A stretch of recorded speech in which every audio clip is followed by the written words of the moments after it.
Locked On Podcast Network, your team every day. You're listening to the Locked On Broncos podcast, hosted by Cody Roark, your daily Broncos podcast. Welcome to Locked On Broncos. Great as always to have you along to talk Broncos football. Today's episode of the show is brought to you by our good friends over there, rockauto.com. Amazing selection, reliably low prices, all the parts your car will ever need. rockauto.com. I'm Cody Roark, your host of Locked On Broncos. As always, director of video content at Pro Football Network and Broncos analyst for the Locked On NFL Network. You can follow me on Twitter at Cody Roark NFL. You can follow the podcast at Locked On Broncos. And make sure you hit that follow or subscribe button on your favorite podcast provider, Apple Podcasts, Google Podcasts, Spotify, or the Odyssey app. Not to mention here in video format on YouTube, Locked On Broncos. You get us every single day, all throughout the year, where you get exclusive, in-depth Broncos news, analysis, and coverage every single day. On today's episode of the show, ladies and gentlemen, we're going to talk about Broncos OTAs practice continuing here today, where the Broncos rank on Pro Football Network's latest power rankings, and we get into Mailbag Monday with members all across Broncos Country who sent in their questions to Cody at Cody Roark NFL, and they told us their name and where they're from. If you ever want to do that in the future for next week's Mailbag Monday, be sure to send me an email. If you ever want to talk Broncos football with me one-on-one, you could do so there. But ladies and gentlemen, let's get into all the action on today's episode of the show, starting things off with the power rankings, the latest release from Pro Football Network. Now, being part of Pro Football Network, I was part of this discussion, part of these conversations. There was a collective group of about 10 to 15 of us in a Zoom call talking about it, debating, going back and forth as to which teams belong where. And the Broncos, they're actually more respected, I think, in this one in comparison to some of the national rankings that you see from the NFL.com, ESPN, and various other media personalities out there. You know, there was much deliberation here, but the Denver Broncos, they come in at number 20 on Pro Football Network's power rankings as it stands today. You can check that article out over there. You can see the analysis, profootballnetwork.com. But the discussion here was really interesting. And when you consider some of the teams ahead, I think that there's some room for discussion here as to maybe where the Broncos could be. Broncos come in at 20. The Los Angeles Chargers come in at 19. The Miami Dolphins at 18. And the New England Patriots at 17.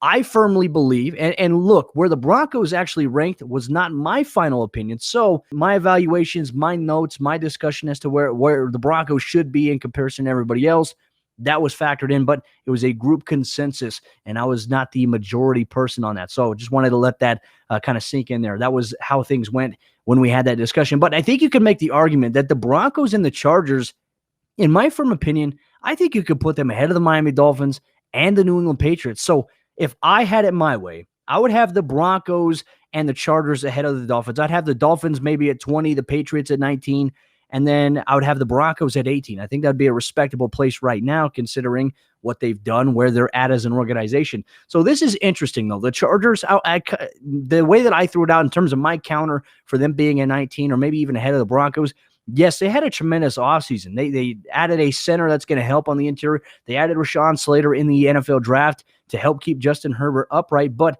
they did lose some key guys. Obviously, they lost Pep Hamilton. I think that is a massive move for Justin Herbert, especially as he enters his second season. That relationship that those two had was really key. That could be, maybe an outlier of Justin Herbert. If he's really as good as he was last year, then we can say, okay, a lot of that was Herbert applying those principles and concepts. But my exercise of caution on the Los Angeles Chargers has a lot to do with Brandon Staley. Yes, he is a phenomenal young coach, a former position coach for the Denver Broncos under Vic Fangio, was coaching outside backers, and then he went and took the DC job in Los Angeles with the Rams last year. The LA Rams defense had the number one defense in the National Football League last season. Now he's risen up so quickly from a position coach to a DC, from a DC to a head coach.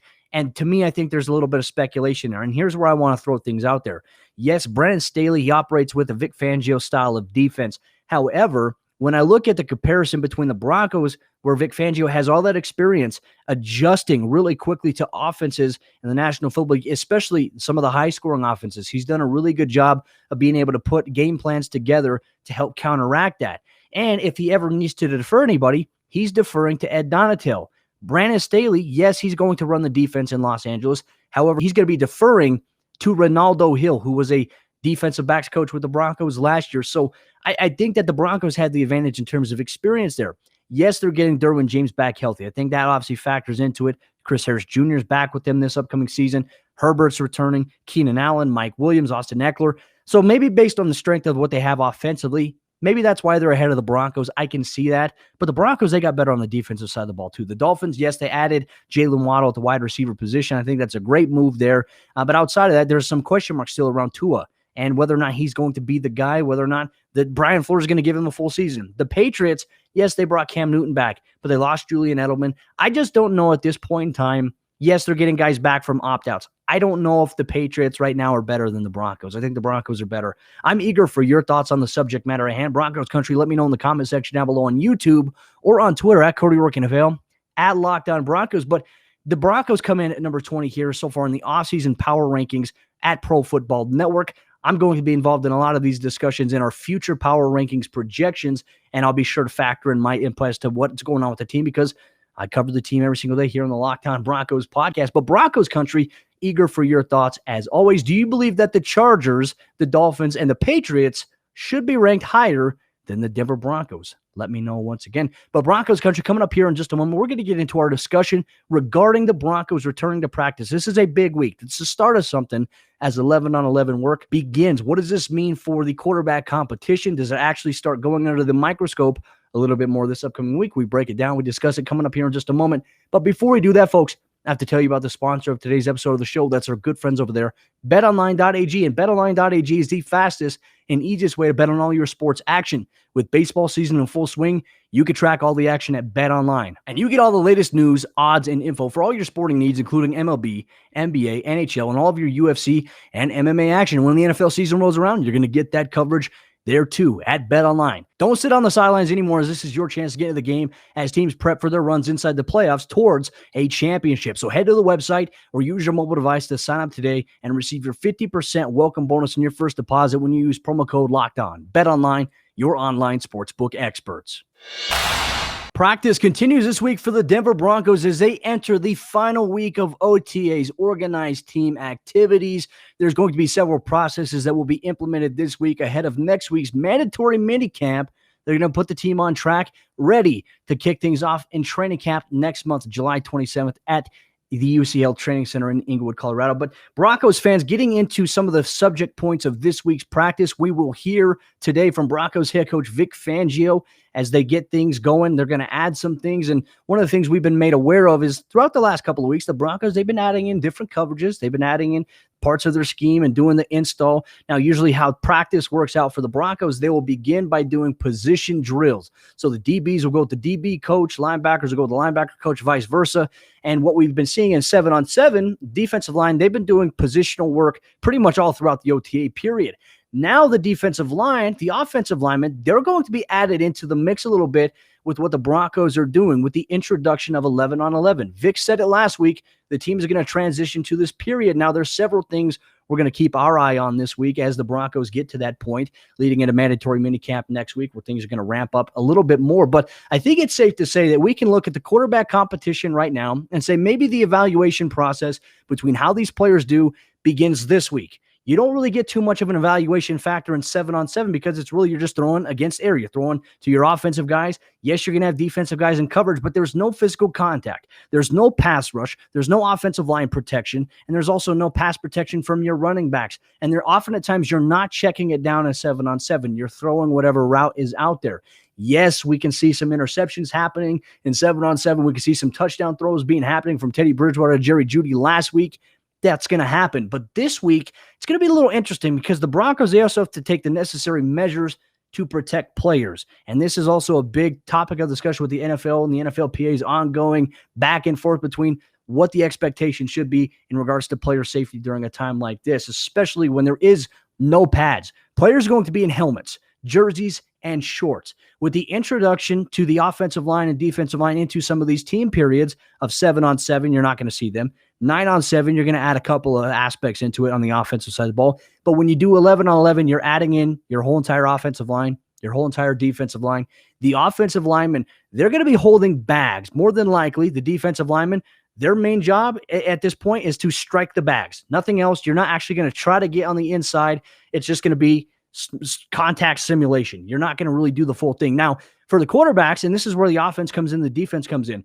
This is where the offense coordinator, Pat Shurmur, quarterback coach Mike Shula, they're going to evaluate what their quarterbacks are doing, what the wide receivers doing, tight ends, so on and so forth, against more added guys. Because for the defensive line, one thing you can do as you're striking the back, you can get your hands up. We've seen Shelby Harris deflect a lot of passes in his time on the field for the Broncos. So it's going to be much more complex for the quarterbacks this week, as there's actually going to be some distractions, and you're going to be able to see if they can make certain throws. Now, one thing you do want to avoid during this portion of 11 on 11, no contact, collisions. Yes, your wide receivers are going to be running their routes. Defensive backs are going to be covering. They're going to be dropping back in their back pedal. Linebackers are dropping to the spot, whether it be zone or man. And you're going to have these opportunities where you're going to throw a football into a tight window. The goal is that there's not going to be contact. If the DB can make a play on the ball, that's great. But if not, the wide receiver is going to catch it, and we have what we call in the coaching world run-bys or run-throughs. You're not going to touch the player. That's one thing you don't want to do. No contact at all. Literally means not even two-hand touch most of the time, because you could bang knees with somebody and it could lead to an injury. So the Broncos are going to have to take every necessary precaution to prevent that. So if a wide receiver, if Cortland Sutton's running a dig route and he catches it, let him catch it, and he's going to run by. If you can make a play on the ball as a DB, you can intercept it. Obviously do that, but you're not going to be contacted in any way, shape, or form. It reduces injury, but it allows you to also play at full speed. So you can see it from both ways. Training camp, though, is when things are going to ramp up when it comes to contact. Maybe even mini camp next week when it's mandatory. We'll see players like Kyle Fuller and Melvin Gordon, both players expected to show up. Bobby Massey as well. We don't know if Massey will be there today, but we're going to hear from Vic Fangio as he meets with the media today following practice, and we're going to hear from several players throughout this week, Tuesday, Wednesday, and Thursday. The Broncos, they'll have Wednesday off in terms of no practice. They'll obviously be lifting, doing strength and conditioning stuff, and then they close out OTAs on Thursday and Friday, and then they have until the 15th in order to be able to get things ready for mandatory minicamp. But, the thing I'm looking at here with the Broncos this week, Drew Lock, Teddy Bridgewater, the focus is going to be on the quarterback competition. And rightfully so at this point in time. You're not going to have pads, as I mentioned. Your running backs aren't going to be able to run between the tackles. I mean, they can, but there's, like I said, no contact. So if you're going to create a hole, you're using a bag to open up a hole, and the running back's going to run through there. There's not going to be anybody coming up to touch him. You run into a lot of risks when you do that. So Javonte Williams will more than likely this week get a majority of the primary reps alongside Royce Freeman and Mike Boone. You might see a combination of players rotating in OTA practice this week as the team does introduce the 11 on 11 aspect. Next week, we'll see Melvin Gordon. How will that play out? I mean, we know that historically the Broncos coaching staff under Vic Fangio, they've rotated various guys in, whether you're a 7th-round draft pick, an undrafted rookie free agent. Vic will throw some of these guys in with the first-team defense, the first-team offense, just to be able to see if they can play against NFL-level competition, if they are really ready for it. And that's how you get a little bit of an idea, maybe going into training camp, as to who might be one of those undrafted gems that you might have your eye on that could make the team. Obviously, Bradley Chubb this week, as well as he still recovers from that surgery that he had on his ankle. He's expected to be fully ready for July 27th. Training camp kickoff as the NFL, every team, it's a universal reporting date for the National Football League. Obviously, the Pittsburgh Steelers, the Dallas Cowboys are going to report earlier due to the Hall of Fame game. But things are ramping up, Broncos country. We are literally one step closer. As I mentioned, this week, last week, OTAs, next week, mandatory minicamp. The Broncos will have some time off in between then. Then they will report on July 27th. Then everything gets real. We have preseason action, and then we have the regular season, and you could get extended continuous coverage here of the Locked On Broncos podcast by yours truly. But Broncos country, coming up here in just a moment, we're going to get into our Mailbag Monday with avid listeners all across Broncos country who sent in their emails to Cody at CodyRoarkNFL.com with their questions that they had pertaining to the Denver Broncos. We're going to answer those questions coming up here in just a moment. But before we do that, I have to tell you about the sponsor of today's episode of the show. That's our good friends over there, Built Bar and RockAuto.com. And Built Bar is the best tasting protein bar on the market that features 9 delicious flavors, including the limited time occasional flavor, like they had grasshopper cookie, which was a combination of mint and chocolate fudge combined into a cookie scheme there. Built Bars, they're very tasty. Their bars are covered in 100% chocolate, and they're soft and easy to chew. You can put them in the freezer for an hour or a fridge, and you get a little bit of an extra bite. It's almost like a blizzard. I love it, and that's what I do with Built Bar. And my go-to every single day is peanut butter brownie. I'll also like the salted caramel and the double chocolate. And I've had listeners of the show email me or tweet me that they love the box of Built Bar that they got. Not to mention how great Built Bars taste. They're also healthy for you as well. They contain 17 grams of protein, only 130 calories, and only 4 grams of sugar. And I want you to try Built Bar today by going to BuiltBar.com using promo code LOCKED15, and you're going to get 15% off your next order. Once again, that's promo code LOCKED15 for 15% off at BuiltBar.com. And our good friends over there, RockAuto.com, a family-owned business has been serving auto parts customers online for over 20 years, folks. And you can go to rockauto.com to shop for auto and body parts from hundreds of manufacturers today. You can look at their exclusive catalog, which is unique and remarkably easy to navigate, where you can quickly see all the parts available for your vehicle based on year, make, model, brands, specifications, and you get to choose the prices that you prefer. That's one reason I rock with rockauto.com. They have everything that you could be looking for, whether an engine control module, brake part, tail lamp. I just ordered some brand new floor mats for my vehicle, and I used rockauto.com, folks. And best of all, prices at rockauto.com are always reliably low, and they're the same for professionals and do-it-yourselfers. So why spend up to twice as much for the same parts elsewhere when you could go to rockauto.com today? And when you do that, be sure to write Locked On Broncos in there. How did you hear about us box, so that they know that we sent you? Amazing selection, reliably low prices, all the parts that your car will ever need. RockAuto.com. And Broncos Country, as we get into the fourth quarter action of today's episode, Locked On Broncos, just a reminder that Denver Nuggets have advanced to round 2 of the NBA playoffs, and that means that you need to be checking out the Locked On Nuggets podcast, hosted by Adam Mares and Matt Moore. They do a great job of bringing you all the pick and roll action as it pertains to the Denver Nuggets. Can Nikola Jokic maybe get some help back with Will Barton, PJ Dozier in the second round against a very tough Phoenix Suns squad? Check out Locked On Nuggets for more information today, as the Denver Nuggets, they will play Phoenix tonight, so be sure to check that out. Check out all the recap, Locked On Nuggets. But getting into Mailbag Monday, Broncos Country, fans can reach me via email by sending it to Cody at CodyRoarkNFL.com. If you ever have a Broncos question you want answered, be sure to send it to me there. I'll be happy to answer it. But starting things off with Chris from Casper, Wyoming, he asked me, hey, Cody, have we heard anything from Justin Strnad at OTAs? I've heard quite a bit there, Chris, and thank you for your question.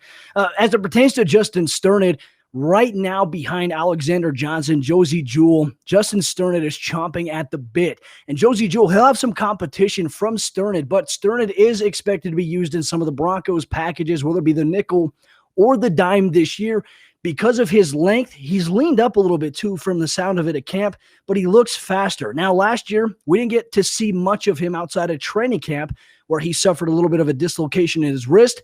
They reset it, and they had to get surgery so that there was no nerve damage. But like what we heard from his defensive coordinator, Lyle Hemphill at Wake Forest, when Justin Strnad suffered an injury during his senior year, after his injury, he went through and he was in every position meeting, every team meeting. He was at every practice, and he was taking notes and preparing as if he was going to play. And after he was drafted, Lyle Hemphill of Wake Forest told me that Justin Strnad will learn every ounce of the defense so that he can be a better football player. That way he can line guys up as well. Often at times you see these inside backers that tend to be these captain-like players that can get the call, that can get everybody lined up. We know Justin Simmons has that ability to him, but Justin Strnad has the capability of being able to do that. He's been sitting in the meeting rooms. He's been at every position meeting, team meeting last year throughout the season with Reggie Herring, the position coach.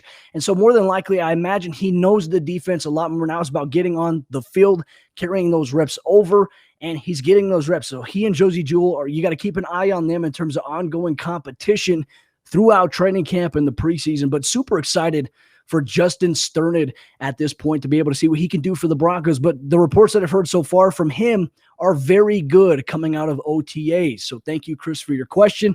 James from Aspen, Colorado says, were the Broncos interested at all in trading for Julio Jones? I don't believe so. I mean, not to my knowledge, I don't think that they were. Obviously, we now know that Julio Jones is a Tennessee Titan, so now he's in the AFC. There might be a chance that the Broncos, if the Titans, they get to the playoffs, there may be a chance that those two teams play each other. So Julio Jones, a great addition for Tennessee, but to my knowledge, I don't think that it would have made sense for the Broncos to go out and even make a push to try to trade for Julio Jones. Why? Courtland Sutton. Yes, he's coming off of an ACL, but he's a damn good, talented player, and he looks to be fine in OTAs in camp. I mean, he's running routes. He's looking really good so far. So He's expected to be that focal guy, wide receiver one for Denver this year. Tim Patrick, Jerry Jeudy, KJ Hamler. Denver has so much depth at wide receiver right now, especially with some very promising young players that do have talent. It wouldn't make much sense to have Julio Jones added to the mix. And I don't think that the Broncos wanted to part ways with a second-round pick and a fourth-round pick just to get Julio. So all things considered, no, the Broncos weren't interested and weren't in on Julio Jones in any of the trade discussions. And our final question on today's Mailbag Monday episode, Lockdown Broncos, comes from Tanner in Longmont, Colorado. He says, who is one player that Broncos fans are sleeping on this offseason? Well, you've heard me say Michael Ojemudia. We talked about it last week. Not a lot of people were talking about Michael Ojemudia, who's learning the nickel. He's learning the dime. I've had several players tell me how good he's looked and how smart he is. He knows the playbook. Ronald Darby said that he's really helped him learn the playbook as well for a young guy. So don't discount Michael Ojemudia. But if I'm going to go with an offensive player, I'm going to say Tyree Cleveland. Yes, a 7th-round pick. It's not much of a surprise. I don't necessarily believe that Broncos fans are sleeping in terms of not really thinking about the value he could provide, but in terms of just looking at where he was at last year. I mean, for him to be a 7th-round pick and one of the final picks as a 7th rounder last year, for him to be able to come up and have that type of impact in his rookie season, he outshined, I think, everybody's expectations of him. He was a key special teams contributor. That is expected to continue this year for Tyree Cleveland. But with Deshaun Hamilton now out of the mix for the Denver Broncos, Tyree has an opportunity to really crack the rotation with wide receiver coach Zach Azzani. And I think a lot of it's going to be based on Tyree's blocking ability. We know that he can make catches. We know that he can make plays with the ball in his hands. But now it's about improving as a blocker. You always have room to grow. So for me, Tyree Cleveland is probably going to be the one player that not a lot of people are talking too much about, and rightfully so when you factor in Cortland, Jerry, KJ, and Tim Patrick. Not too many people are going to be thinking about Tyree Cleveland. But if you hear me talking about it here, you're not going to be surprised when it happens during preseason, when it happens during the regular season. Keep an eye on Tyree Cleveland. He's going to be my choice for which player I think that Broncos fans might not be paying too much attention to this offseason. But with that said, Broncos Country, thank you so much for tuning into today's episode of the show. Thank you so much for your mailbag questions. Just a reminder, if you ever want to send your Broncos questions in, you want to talk with me one-on-one, Cody at Cody Roark NFL is my email. You can get a hold of me there. You can get a hold of me at Cody Roark NFL on Twitter. And don't forget to follow the podcast handle at Lockdown Broncos. And don't forget to hit that subscribe button here on the YouTube channel and your favorite audio podcasting platform if you have not done so already. Locked On Broncos is your daily Denver Broncos podcast that covers all the news, coverage, and analysis, game breakdowns on the team that you root for on Sundays. I'm Cody Roark, host of the show, and I'm looking forward to speaking with all of you tomorrow as we talk about which Broncos offensive players, defensive players, and coaches have the most to prove this upcoming season. We break it down on tomorrow's episode, Locked On Broncos, on your favorite podcast provider. We'll see you then.